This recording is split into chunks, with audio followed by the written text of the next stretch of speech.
ونعوذ بالله من شرور أنفسنا ومن سيئات أعمالنا. من يهده الله فلا مضل له ومن يضلل فلا هادي له. وأشهد أن لا إله إلا الله وحده لا شريك له، وأشهد أن محمدا عبده ورسوله. أما بعد، فإن خير الحديث كتاب الله، وخير الهدي هدي محمد صلى الله عليه وسلم، وشر الأمور محدثاتها، وكل محدثة بدعة، وكل بدعة ضلالة، وفي رواية كل ضلالة في النار. أعوذ بالله من الشيطان الرجيم. بسم الله الرحمن الرحيم. قاف والقرآن المجيد بل عجبوا أن جاءهم منذر منهم فقال الكافرون هذا شيء عجيب. أئذا متنا وكنا ترابا ذلك رجل بعيد. قد علمنا ما تنقص الأرض منهم وعندنا كتاب حفيظ. بل كذبوا بالحق لما جاءهم فهم في أمر مريج. أفلم ينظروا إلى السماء فوقهم كيف بنيناها وزيناها وما لها من فروج. والأرض مددناها وألقينا فيها رواسي وأنبتنا فيها من كل زوج بهيج تبصرة وذكرى لكل عبد منيب. تمام تعریفات و توصیفات، حمد و ثنا، بڑائی، کبریائی، بزرگی صرف ایک اللہ وحدہ لا شریک کے لیے ہی لائق و سزاوار ہے، جو اس کائنات کا پالنہار ہے، روز جزا کا مالک ہے.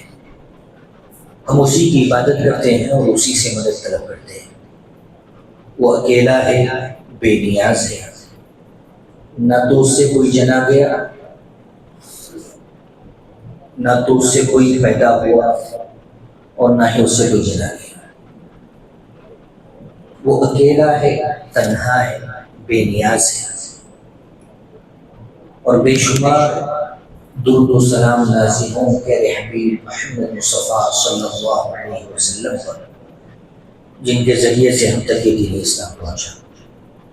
محترم حاضرین جمعہ اور اسلامی ماحول میں، آج کے خطبہ جمعہ کا موضوع ہے اولاد کی تربیت. اولاد کی تربیت اللہ کی بڑی امانتوں میں سے ایک امانت ہے،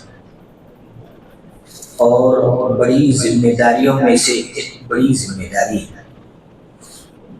اس لیے کہ اللہ تعالیٰ نے قرآن مجید کے اندر یہ بات بیان فرمائی، یا ایھا الذین آمنوا قوا انفسکم واہلیکم نارا.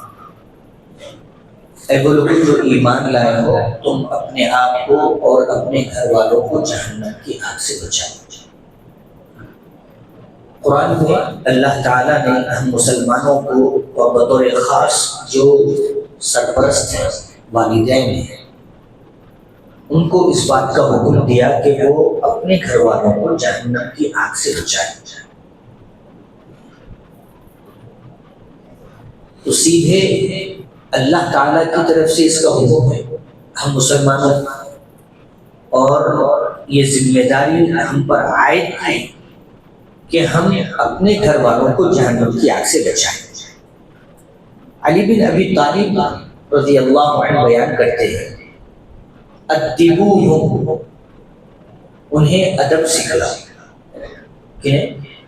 اپنی اولاد. ادب کن چیزوں کا؟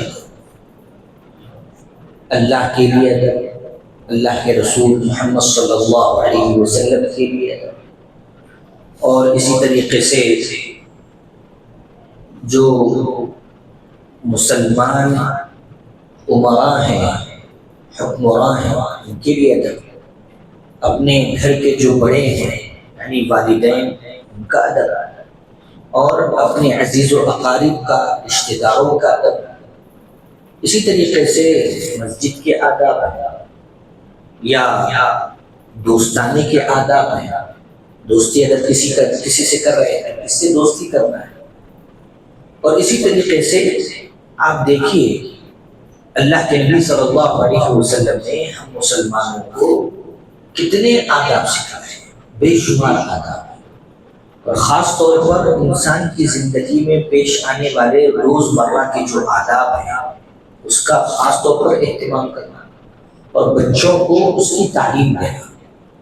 تو علی بن ابی طالب رضی اللہ عنہ بیان کرتے ہیں ادبوہم، انہیں ادب سکھلاؤ.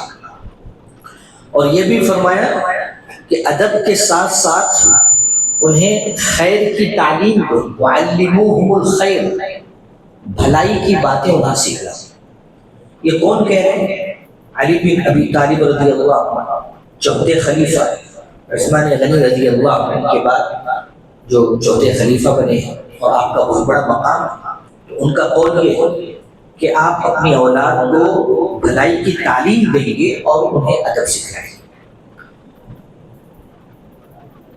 اب سوال یہ پیدا ہوتا ہے کہ بھئی یہ جو ادب سکھلانے کا معاملہ ہے آخر کہاں سے شروعات ہو سکتی؟ تو اس کی بھی اسلام کے اندر رہنمائی کی گئی کہ آپ کیسے آگے بڑھیں گے اپنی اولاد کو ادب سکھلانے کے لیے. تو ان میں سب سے پہلی چیز، پہلا خطوہ، پہلا قدم یہ بتلایا گیا کہ نیک عورت کا انتخاب اپنی بیوی. اگر آدمی شادی کر رہا ہے تو بیوی کے طور پر وہ ایک نیک بیوی کا انتخاب کرے. حدیث میں آتا ہے اللہ کے نبی صلی اللہ علیہ وسلم نے ارشاد فرمایا عورت سے شادی جو کی جاتی ہے 4 چیزوں کی وجہ سے کی جاتی ہے. تنکح المرأة لأربع، 4 چیزوں کو دیکھ کر، 4 چیزوں میں سے کسی ایک چیز کو دیکھ کر آدمی شادی کرتا ہے. پھر اللہ کے نبی صلی اللہ علیہ وسلم نے فرمایا کوئی آدمی اس کے حسن و جمال کو دیکھ کر شادی کرتا ہے، کوئی آدمی اس کے حسب و نسب کو دیکھ کر شادی کرتا ہے، اس کے خاندان کو دیکھ کر شادی کرتا ہے، کوئی آدمی اس کے مال و دولت کو دیکھ کر شادی کرتا ہے، تو کوئی آدمی اس کی دینداری کو دیکھ کر شادی کرتا ہے. تو اللہ کے نبی صلی اللہ علیہ وسلم نے ارشاد فرمایا کہ تم دیندار عورت سے شادی کر کے کامیابی حاصل کرو. عورت اگر دیندار ہوگی تو بچے بھی دیندار نکلیں گے، ان کی صحیح تربیت ہوگی. اس لیے کہ بچوں کا زیادہ تر وقت بچپنے میں اس کی ماں کے پاس گزرتا ہے. آپ تو کمانے کے لیے باہر نکل جاتا ہے، کام کاج میں صبح جاتا ہے تو پھر شام میں آتا ہے، لیکن یہ جو وقفہ ہے صبح سے لے کر شام تک اور کئی سالوں تک اگر بیوی نیک ہوگی تو اس کی اچھی طریقے سے تربیت کرے گی. تو سب سے پہلا قدم آدمی یہ اٹھائے گا کہ نیک بیوی سے وہ شادی کرے تاکہ جو آگے کا معاشرہ تشکیل پانے والا ہے اور اس سے جو اولاد ہونے والی ہے وہ بھی نیک اور ان کی بھی اچھی تربیت ہے. دوسری بات یہ ہے کہ عبداللہ بن عمرو رضی اللہ عنہ بیان کرتے ہیں اللہ کے نبی صلی اللہ علیہ وسلم سے، اور بڑی پیاری حدیث ہے، عام طور سے آپ نے سنا ہوگا الدنیا کلھا متاع، ساری دنیا فائدہ اٹھانے کی چیز ہے. وخیر متاع الدنیا المرأة الصالحہ، لیکن ساری دنیا میں سب سے بہترین متاع اگر کوئی ہے تو اللہ کے نبی صلی اللہ علیہ وسلم نے فرمایا کہ المرأة الصالحہ، نیک عورت، متقی عورت، دیندار عورت، یہ سب سے بہترین متاع ہے انسان کو اگر نیک بیوی حاصل ہو جائے. دوسری چیز اخلاص. آدمی تربیت کے تعلق سے مخلص، میرے بچے ہیں اور میں اللہ کی خاطر ان بچوں کی پرورش کروں گا، اس لیے کہ اللہ تعالیٰ نے مجھے امانت کے طور پر مجھے سونپا ہے، ان سے میری دلی وابستگی ہے، لہذا میں ان کو ضائع ہونے نہیں دوں گا. پورے اخلاص کے ساتھ وہ تربیت ہے. اور تربیت عبادات جتنی بھی ہیں ان عبادتوں میں بڑی عبادت شمار کی جاتی ہے تربیت، اولاد کی تربیت. اور عبادت کے تعلق سے اللہ تعالیٰ نے قرآن مجید کے اندر کیا فرمایا؟ وَمَا أُمِرُوا إِلَّا لِيَعْبُدُوا اللَّهَ مُخْلِصِينَ لَهُ الدِّينَ، انہیں حکم نہیں دیا گیا مگر اسی بات کا کہ وہ دین کو اللہ کے لیے خالص انجام دیں. اس میں کوئی ملاوٹ نہ ہو، ریاکاری نہ ہو، دکھلاوا نہ ہو، شہرت پسندی نہ ہو. جو بھی وہ بچے کے اوپر محنت کر رہا ہے، کوشش کر رہا ہے، اس کو نکھار رہا ہے، اللہ راضی ہو، اللہ کا حکم ہے، اس وجہ سے میں کر رہا ہوں، دل کے اندر یہ ٹک. تو اخلاص بہت ضروری ہے. اور عمر بن خطاب رضی اللہ عنہ کی وہ پیاری حدیث جو بخاری کی سب سے پہلی حدیث ہے، جس میں اللہ کے نبی صلی اللہ علیہ وسلم ارشاد فرمایا انما الاعمال بالنیات، اعمال کا دار و مدار نیتوں پر ہے.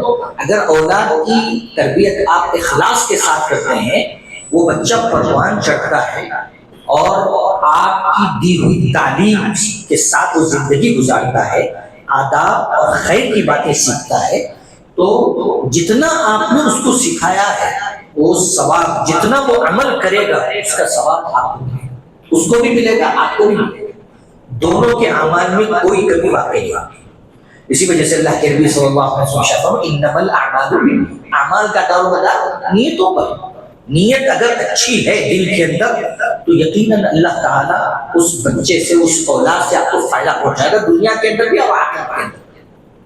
تو پہلی چیز. دوسری چیز یہ ہے اخلاص. تیسری چیز ہے عبادات کے اوپر بچوں کو آمادہ کرنا اور انہیں عادت ڈالنا. جو بھی اسلام کی عبادتیں ہیں، اعمال خیر ہیں، اچھائیاں ہیں، اس کی عادت ڈالنا. صحابہ کرام رضی اللہ عنہ اجمعین بھی باقاعدہ اپنے بچوں کو، تاکہ چھوٹے بچوں کو بھی عادت ڈالا کرتے تھے، مساجد کو وہ لے کر آیا کرتے تھے. اور اسی طریقے سے رمضان کا موقع ہے یا روزوں کا موقع ہے تو ان کو بھوکا رکھا تاکہ ان کو بھی عادت ہو. اور 7 سال کی عمر ہے تو اس وقت سے ہی انہیں حکم دیا کرتے تھے نماز کا. حدیث اس کے اندر موجود ہے. اللہ کے نبی صلی اللہ علیہ وسلم نے خود بیان فرمایا ہے کہ مروا اولادکم بالصلاۃ، تم اپنے بچوں کو نماز کا حکم دو. کب؟ جب وہ 7 سال کے ہوں اور 10 سال کی عمر کو پہنچ جائیں پھر بھی نماز کے عادی نہ بنے تو پھر انہیں مارو اس کے اوپر. یہ حکم ہے.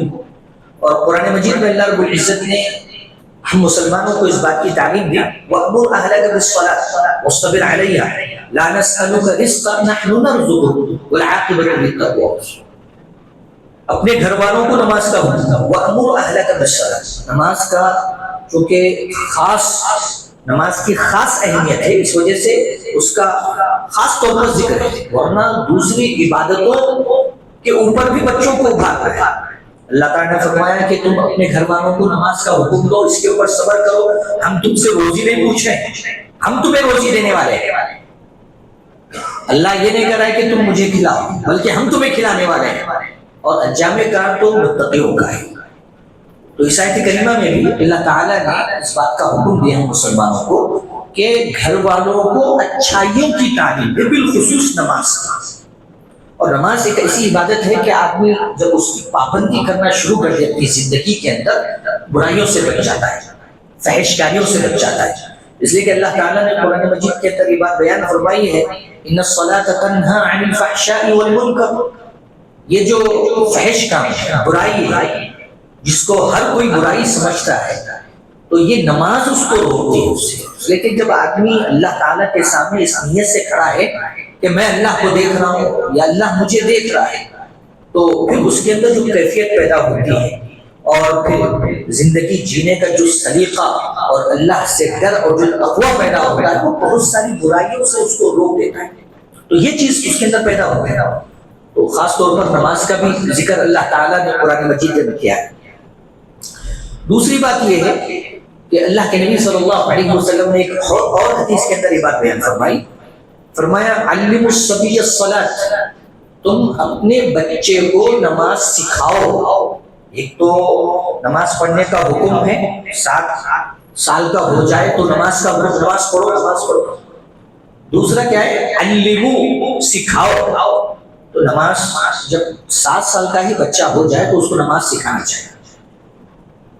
نماز کیسے پڑھی جاتی ہے اور اسی طریقے سے نماز کے لیے کیا ضروری ہے، وضو کیسے کریں گے ہم، اور پھر وضو کے بعد نماز کو کیسے ادا کریں گے ہم، کیا طریقہ ہوگا. خود اللہ کے نبی صلی اللہ علیہ وسلم نے منبر پر صحابہ کرام رضی اللہ عنہ کو نماز کا طریقہ سکھلایا, تو ویسے ہی بچوں کو بھی نماز کا طریقہ سکھلائیں. اور امام ابن قیم رحمہ اللہ فرماتے ہیں, بڑی پیاری بات انہوں نے کہی کہ والدین چونکہ بچوں کو دینی تعلیم سکھانے کے تعلق سے وہ غفلت کا شکار ہو جاتے ہیں, غافل ہو جاتے ہیں اور توجہ ان کے اوپر نہیں دیتے. دوسری چیزوں کے اوپر بہت توجہ ہوتی ہے, دنیاوی جو تعلیمات ہوتی ہیں ان کو سکھاتے ہیں, ساری چیزیں ہوتی ہیں, لیکن امام ابن قیم رحمہ اللہ فرماتے ہیں کہ دینی تعلیم کا جہاں تک مسئلہ ہے وہاں پر والدین جو ہے نظر انداز کر لیتے ہیں, اس کو لائٹ لے لیتے ہیں, نہیں سکھاتے ہیں بچوں کو, ایسے ہی چھوڑ دیتے ہیں. تو جب ایسا ہوتا ہے تو کیا ہوتا ہے, بہت ساری خرابیاں بچوں کے اندر پیدا ہو جاتی ہیں. دینی تعلیم نہ ہونے کی بنا پر بہت ساری خرابیاں بچوں کے اندر پیدا ہو جاتی ہیں, اور جب بچوں کے اندر یہ ساری چیزیں پیدا ہو جاتی ہیں تو پھر اب وہ فرائض سے بھی غفلت, آداب سے بھی غفلت, اور خیر کی چیزوں سے بھی غفلت, خود والدین کے لیے وہ تکلیف دہ بن جاتی ہے. یہ امام ابن قیم رحمہ اللہ کا کہنا ہے, بات صحیح ہے, اس لیے کہ بہت سارے جو آج کل کے رپورٹس ہیں وہ یہ بتلاتی ہیں کہ 40 سے 60% جو معاملہ ہے وہ والدین کا ہے, والدین کا انفلوئنس بچوں کو بگاڑنے کا. 40 سے 60% دوست احباب ہیں, 20-30 بتلایا گیا, اور جو میڈیا وغیرہ ہے, انٹرنیٹ ہے, 10 سے 20 ان کو بتلایا گیا. لیکن والدین کا جو اس کے اندر ہاتھ ہوتا ہے بچوں کے بگاڑنے میں یا بگڑنے میں, وہ 40 سے 60% ہے. آپ اندازہ لگائیں کتنا بڑا پرسنٹ ہے. تو دینی تعلیم کو ترک کر دینا, دینی تعلیم کے تعلق سے بالکل ان کو چھوڑ دینا, جو بھی سیکھے سیکھ لے یا نہ سیکھے کوئی مسئلہ نہیں ہے. بچہ اگر دنیاوی تعلیم سیکھ جائے, کچھ کمانے کے لائق ہو جائے تو بس یہ کافی ہے ہمارے لیے. ایسا سوچنا بہت غلط بات ہے. چنانچہ اللہ کے نبی صلی اللہ علیہ وسلم بیان فرماتے ہیں, آپ کا ایک واقعہ ہے, حسن رضی اللہ عنہ اللہ کے نبی صلی اللہ علیہ وسلم کے ساتھ راستے پہ جا رہے ہیں, کھجور پڑا ہوتا, چھوٹے سے بچے تھے اور کھجور دکھا انہیں, تو بچے ایسے میٹھی چیزوں کو للچائی نظر سے دیکھتے ہیں تو اٹھا لیے کھانے کے لیے. تو اللہ کے نبی صلی اللہ علیہ وسلم نے انہیں وہاں پر روکا, کخ کخ نکالو, پھینکو, تھوکو. پھر کیا فرمایا اللہ کے نبی صلی اللہ علیہ وسلم نے, کیا تمہیں احساس نہیں ہے کہ ہم صدقے کا مال نہیں کھاتے؟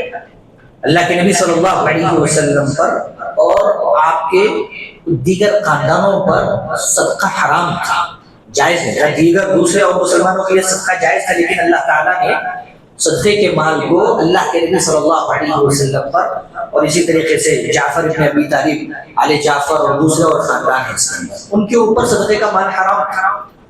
تو اللہ کے نبی صلی اللہ علیہ وسلم نے انہیں روکا اور وہاں پر تعلیم دی. ایک چھوٹا سا واقعہ ہے, ایسے بہت سارے کئی واقعات ہیں. تو مطلب یہ ہے کہ اگر بچہ قدم ایسی طرف بڑھا رہا ہے جو حرام کی طرف جاتا ہے, جو ناپسندیدہ امور کی طرف جاتا ہے, جو اسلام کے بالکل برخلاف وہ قدم ہے, تو وہاں پر والدین کی ذمہ داری ہے کہ ان کو روکیں, سمجھائیں اور بتلائیں کہ صحیح کیا ہے اور غلط کیا ہے, تاکہ بچپنے میں ہی ان کو حلال اور حرام کی تمیز آ جائے, حق و باطل کی تمیز آ جائے. یہ بہت ضروری ہے کہ آدمی اپنی اولاد کی اس طریقے سے تربیت کرے کہ خیر کے ساتھ ساتھ جو برائیاں دھیرے دھیرے اس کی زندگی میں آنے والی ہیں یا آ سکتی ہیں, آپ کو احساس ہوا ہے اس کا, تو فوراً اس کے اوپر روکیں. ایک اور بڑی پیاری چیز بچوں کی تربیت کے تعلق سے بیان کی ہے, وہ ہے بہترین نمونہ, جو کہ والدین بچوں کے لیے آئیڈیل ہوتے ہیں.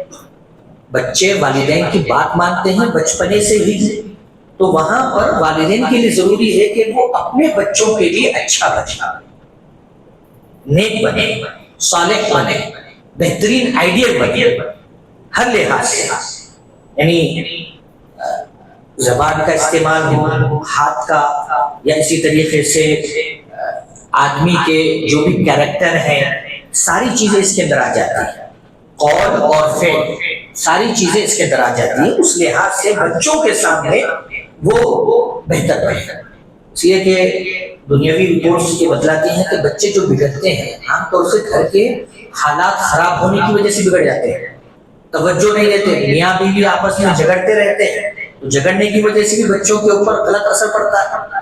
دوسری چیز یہ ہے کہ بعض والدین ایسے ہوتے ہیں جو بچوں کے اوپر توجہ ہی نہیں دیتے، بالکل نظر انداز کر دیتے ہیں، چھوڑ دیتے ہیں۔ فون میں اگر ستا نہیں رہا ہے، فون میں مگن ہے، چھوڑ دو اس کو، کیا فکر ہے، ہمارے کو نہیں ستانا بس کافی ہے، اس طریقے کی سوچ ہوتی ہے۔ تو یہ چیز نہیں ہونی چاہیے۔ چنانچہ اللہ کے نبی صلی اللہ علیہ وسلم کے تعلق سے آتا ہے کہ آپ کس طریقے سے صحابہ کرام رضی اللہ عنہ اجمعین کو اور خود اپنے گھر والوں کو تربیت فرمایا کرتے تھے، اور قرآن مجید میں بھی اللہ رب العزت نے بات بیان فرمائی، یا ایھا الذین آمنوا لم تقولون ما لا تفعلون، اے وہ لوگوں جو ایمان لائے ہو تم ایسی بات کیوں کہتے ہو جو تم خود نہیں کرتے۔ تو اگر آدمی بچے کو یہ کہتے تو گالی مت دے اور خود وہ گالی دے رہا ہے، بچے کو کہتے تو جھوٹ مت کہے لیکن خود وہ جھوٹ بول رہا ہے، بچے کو کہے کہ وہ جھگڑا مت کرے لیکن خود وہ جھگڑا کر رہا ہے، تو اس میں قول اور فعل کے اندر تضاد ہے۔ تضاد کی بنا پر وہ بچے کی جو تربیت ہونی تھی وہ نہیں ہوگی، رک جائے گی، ختم ہو جائے گی، رک جائے گی وہاں پر۔ وہ بولے گا کہ بھائی ہمارے ابا ہی ایسا کر رہے ہیں تو میں کیوں اس کو کروں، میں بھی غلط کروں گا، ایسی سوچ آ جاتی ہے۔ اس لیے کہ بہت سارے بچے والدین کے پیچھے چلتے ہیں، ان کی بات مانتے ہیں۔ اور اللہ تعالیٰ نے شعیب علیہ السلام کے تعلق سے فرمایا وَمَا أُرِيدُ أَنْ أُخَالِفَكُمْ إِلَىٰ مَا أَنْهَاكُمْ عَنْهُ، جن چیزوں سے میں تمہیں روک رہا ہوں اس کی میں مخالفت نہیں کرنا چاہتا، اور جن چیزوں سے روک رہا ہوں کہ میں رک جاؤ، باز رہو، میں اس کی مخالفت نہیں کرتا ہوں۔ ان أُرِيدُ إِلَى الْإِصْلَاحَ مَا اسْتَطَعْتُ، جہاں تک میں ہو سکے تمہاری اصلاح چاہتا ہوں۔ تو خاص طور پر آدمی یہاں پر اپنے آپ کو، یعنی گھر کے اندر ہو، باہر ہو، بچہ جہاں پہ بھی آپ کو دیکھ رہا ہے تو آپ خاص طور پر بچے کے سامنے ایک بہترین نمونہ پیش کریں۔ والدین، میرے والد بہترین ہیں، ہمارے نانا نانی دادا دادی کی عزت کرتے ہیں، والدہ کی عزت کرتے ہیں، اور جو رشتہ دار آتے ہیں ان کی بہترین ضیافت کرتے ہیں، دوسروں کے ساتھ ملتے ہیں تو اچھی طریقے سے ملتے ہیں، ہر ایک کو سلام کرتے ہیں، غریبوں کے اوپر رحم کھاتے ہیں، ان کی مدد کرتے ہیں، یتیموں کے ساتھ شفقت کرتے ہیں، بیواؤں کی مزاج، بیواؤں کا پرسان حال ان کے تعلق سے پوچھتے ہیں۔ اس طریقے کی جو باتیں ہیں بچوں کے سامنے آنی چاہیے، اور جو کار خیر ہے بچوں کے ہاتھوں سے والدین دلائیں، صدقہ کا معاملہ ہو، کوئی کسی کو پانی پلانا ہو، دوسری اور چیزیں ہوں، تو وہ بچوں کو کے ذریعے سے کروائیں اپنے سامنے تاکہ ان کو بھی اس کی عادت پڑے۔ اور ایک پانچویں چیز وہ یہ ہے کہ آدمی اپنے بچوں کے لیے بہترین دوستوں کا انتخاب کرے۔ بچے تو چھوٹے ہیں، ان کو کیا معلوم ہے کہ میرا دوست کیسا ہے، کس ذہنیت کا ہے، کس ماحول سے اٹھ کے آیا ہے، اس کا عقیدہ کیا ہے، اس کی زبان کیا ہے، ساری چیزیں وہ تو نہیں جانتے ہیں، لیکن بچوں کے والدین کی ذمہ داری ہے کہ وہ ان کے دوستوں کے اوپر نگاہ رکھیں اور ان کے تعلق سے وہ پوچھیں یا ان سے ملاقات کریں، ان کو سمجھیں، پھر ان کے ساتھ دوستی کرنے کی اجازت دیں۔ اللہ کے نبی صلی اللہ علیہ وسلم نے ارشاد فرمایا کہ آدمی اپنے دوست کے دین پر ہوتا ہے، لہذا اس کو چاہیے کہ وہ دیکھے کس کو دوست بنا رہا ہے۔ بہت سارے ایسے لوگ ہیں اچھے تھے لیکن بعد میں دوستانہ غلط ہوا، غلط نکل گئے، غلط راستے پر چل پڑے، اور پھر دین بھی ان کا خراب ہوا، دنیا بھی ان کی خراب ہو گئی، اس طریقے سے وہ تباہ و برباد ہو گئے۔ تو دوستوں کا انتخاب بھی بہت بڑی چیز ہے۔ چھٹی چیز یہ ہے کہ اگر معاشرے کے اندر خاص طور پر جیسے ہماری جمعیات وغیرہ ہیں ان کے ذریعے سے، یا مساجد ان کی کمیٹیاں ہیں ان کے طرف سے کچھ ایسے انتظامات کیے جا رہے ہیں جہاں پر دینی تعلیم کا بندوبست ہے، یعنی دینی تعلیم ان کو سکھلائی جا رہی ہے، تو وہاں اپنے بچوں کو لے کر جائیں اور ان حلقات سے، ان اجتماعات سے اور ان جلوس سے جوڑے جہاں پر دینی تعلیم دی جاتی ہے. یہ بہت ضروری ہے، اس لیے کہ ہم خود اپنے طور پر یہ کام نہیں کر رہے ہیں، لیکن اگر کوئی دوسرے لوگ اس چیز کو آرگنائز کر رہے ہیں تو آپ ان سے جڑیں، اور آپ کی جو ذمہ داری ہے اس طریقے سے بھی ادا ہو سکتی ہے کہ آپ ان کو وہاں پر بھیجیں گے تو وہ بیٹھے گا اور 1 گھنٹہ ہو، 2 گھنٹے ہو، 1 مہینہ ہو، 2 مہینے ہو، کچھ دین کی باتیں صحیح طریقے سے اس کو سمجھ آئیں گی اور آپ کی ذمہ داری بھی ادا ہوگی. تو یہ خاص طور پر ان چیزوں کے اوپر بھی توجہ دینے کی ضرورت ہے. اللہ کے نبی صلی اللہ علیہ وسلم ارشاد فرمایا خیرکم من تعلم القرآن وعلمہ، تم میں سب سے بہترین وہ ہے جو قرآن کو سیکھے اور سکھائے.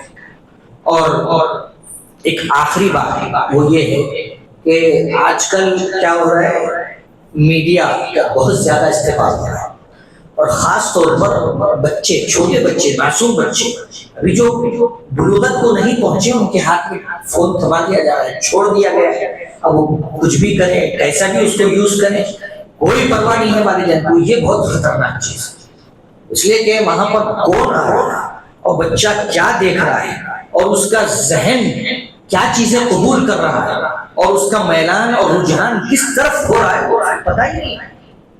خاموشی سے یہ چیز پروان چڑھ رہی ہے.